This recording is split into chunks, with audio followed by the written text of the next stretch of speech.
Hello students. So we till now have finished first two chapters, that is first chapter Mowgli in Trouble and Malala. Part 3, chapter 3 and 4, that is Making Friends Today I Wrote This Poem, has been omitted from your syllabus. So we will start from chapter 5, India at Play. So this chapter is basically to bring into notice all the lost games in India, which were originated in India and some are reinvented in India. So there are practices, there are encouragement given to these games as well. So this chapter is about those games. When we think of sports, we think of cricket and football, table tennis to some extent, and to some extent badminton also. But there are other games as well. So we will know about those games, their origin and how they become popular, and also to encourage to all you students to also play these games and to bring it to another level. So games have been part of life in India since time immemorial. Many games have originated in India and some are being reinvented today. And there are the Pro Kabaddi League has brought Kabaddi out of the shadows, while the Indian Premier League has doubled the enthusiasm for cricket. The sporting scene in India is vibrant today as we experiment with the old and create new and exciting possibilities. We rarely think of games such as Kabaddi, Gilli Danda and Kith Kith, though they have been with us for centuries and are played enthusiastically in almost every village and city of India. What are the games? Where do they come from? And what do they mean to us? We will find out in this chapter. So let's begin. We begin with the first paragraph. In the history of humankind, sports has always played an important role both as a source of amusement and a means of keeping the mind and the body fit.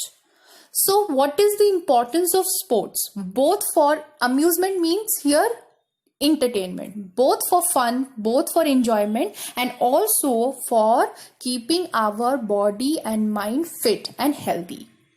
In ancient India, as with many ancient civilizations, it was not enough to gain knowledge. The health and fitness of one's body was equally important. Long before India has embraced cricket and football, games such as kite flying, kabaddi and kho-kho, to name a few, were played both by kings and commoners. So basically it's giving you a little introduction about the games and its history. So it says just not cricket and football, there are so many games like kite flying, kabaddi and kho-kho. They were played since the evolution, since the civilization, when there was era of kings and commoners. So what commoners here refers to common people who are not kings or belong to a royal family. Even though you are poor, people used to play so many games, irrespective of their status in the society. These games do not boast of having sports stars like Sachin Tendulkar or MC Mary Kom, but they are immensely popular even today. Interestingly, the earliest forms of some of these games excited even before the Mahabharata was written. So basically this chapter belongs to not just cricket and other popular games, but it is about all the lost games which were originated in India and which is still played but not to that popularity. So they are saying, we know Sachin Tendulkar, he is a world famous cricketer, MC Mary Kom, a boxer, and have won 5 or 6 gold medal.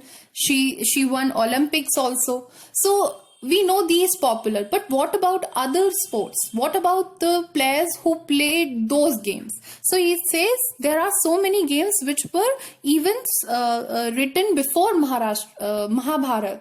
The kings and the other people, ancient people, also used to play those games.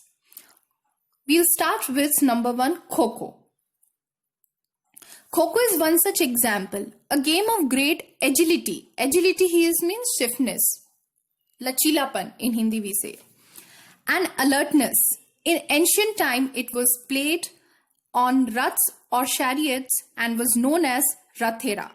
So, Kho they used to play in sitting on the raths during king times, ancient times, and we know how Kho is played. I have put pictures also.